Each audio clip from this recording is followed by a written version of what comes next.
Could the Lakers be about to execute the most strategically brilliant pivot in recent NBA history, abandoning their search for interior help to address the one weakness that could derail their entire championship aspirations? What happens when a franchise realizes that all the talent in the world means nothing if you can't space the floor and convert the open looks that talent creates? LeBron James' imminent return to the Los Angeles Lakers lineup isn't just changing their on-court rotation. It's fundamentally altering the franchise's entire trade strategy and organizational priorities. Breaking news updated on November 18th, 2025, reveals that Rob Pelinka's front office has made a strategic pivot that could define their championship hopes. While previous rumors linked the Lakers to big men like Daniel Gafford, the team's new focus is aggressive and crystal clear, hunting for more shooting to complement their star-studded but spacing challenge roster. With LeBron listed as questionable for the game against the Jazz, but ready to join Luka Doncic and Austin Reeves in what could be the most talented trio in the NBA. Internal analysis has exposed a fatal flaw that threatens to undermine everything they're trying to accomplish. The Lakers rank dead last in the NBA in three-pointers made and a dismal 24th in three-point shooting percentage, numbers that are absolutely devastating for a team with championship aspirations in the modern NBA. To address this glaring weakness, the logical target who fits the profile outlined by Zach Buckley of Bleacher Report is wing Cameron Johnson of the Brooklyn Nets. Johnson represents exactly the type of complementary player who could transform the Lakers from a talented but flawed team into a legitimate championship contender by providing the floor spacing that their superstars desperately need to operate effectively. The end of their search for a dominant center represents a fundamental shift in organizational philosophy that shows remarkable strategic flexibility. The text highlights that the Lakers already possess a group of ball-dominant superstars who need the basketball in their hands to maximize their impact. Adding another player who requires significant touches would be counterproductive and could create the type of offensive hierarchy problems that have plagued other super teams throughout NBA history.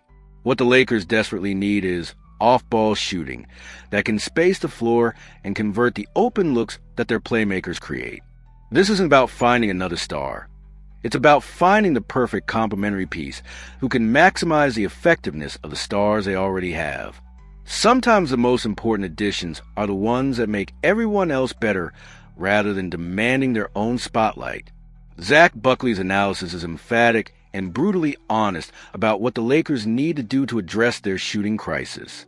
He argues that the Lakers must be aggressive and stop being cheap with their valuable trade assets, even if it means making difficult decisions about future flexibility. This might force LA to be less strict with some of their most valuable trade chips, but that's a price worth paying for anyone who believes that James, Doncic, and Reeves can compose a title-level core, Buckley argues. This assessment perfectly captures the urgency of the Lakers situation and the type of bold decision-making that championship teams require when addressing critical weaknesses. Cameron Johnson, or a player with an identical profile, represents the missing piece that could unlock the Lakers' full offensive potential. He doesn't need to dribble or create his own shot. He simply needs to receive passes from Luka and LeBron and convert the open three-pointers that their playmaking creates. The text warns that the shooting problems are impossible to ignore and that, in a perfect world, the front office wouldn't hesitate to solve this issue immediately.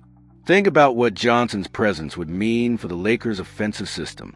His ability to stretch the floor would force opposing defenses to respect the three-point line, creating more driving lane for Doncic and LeBron, while also opening up post-up opportunities for their big men. The spacing he provides would have a cascading effect that improves every aspect of their offensive attack. The article points to a crucial date that could determine the Lakers' championship fate, December 15th. This is when most free agents signed during the offseason become eligible to be traded, opening up a much larger pool of potential targets for teams looking to make significant moves. This is when the Lakers plan to be busy and aggressive in pursuing the shooting help they desperately need. Pelinka's front office has proven to be bold, even audacious in the past, and their track record suggests they won't hesitate to make aggressive moves when necessary.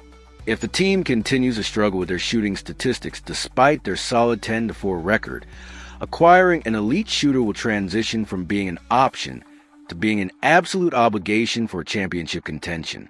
LeBron's return adds another layer of urgency to the situation. The superstar admitted that he feels like he has newborn lungs after his lengthy recovery from sciatica and needs to return to adult man lungs form while he recovers his rhythm and conditioning. He'll need adequate spacing to operate effectively. Without elite shooters surrounding him, opposing defenses will collapse into the paint, neutralizing the impact of both LeBron and Doncic. This creates a perfect storm where the Lakers' two best players could be rendered less effective due to poor spacing, regardless of their individual brilliance. Championship teams understand that basketball is about creating advantages through spacing and ball movement, not just individual talent. The Lakers have the talent. They need the complementary pieces that allow that talent to flourish. The broader implications of the strategic shift extend beyond just this season.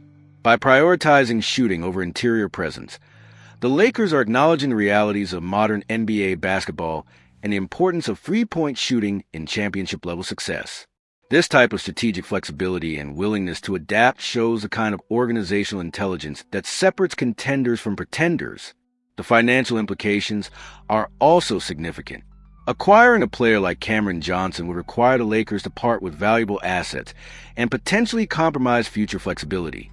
However, as Buckley argues, this is exactly the type of calculated risk that championship teams must take when they have a legitimate opportunity to compete at the highest level. The timing couldn't be more crucial for the Lakers' championship aspirations. With LeBron's window rapidly closing and Doncic entering his prime, they need to maximize every opportunity to improve their roster and address critical weaknesses.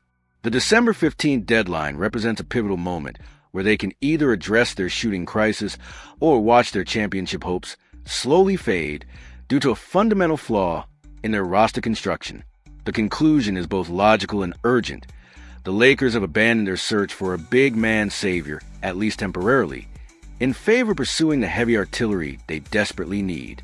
Acquiring a high-volume, efficient shooter like Cameron Johnson represents the only way to transform the playmaking talent of their Big Three into a championship-caliber offense that can compete with the league's elite teams.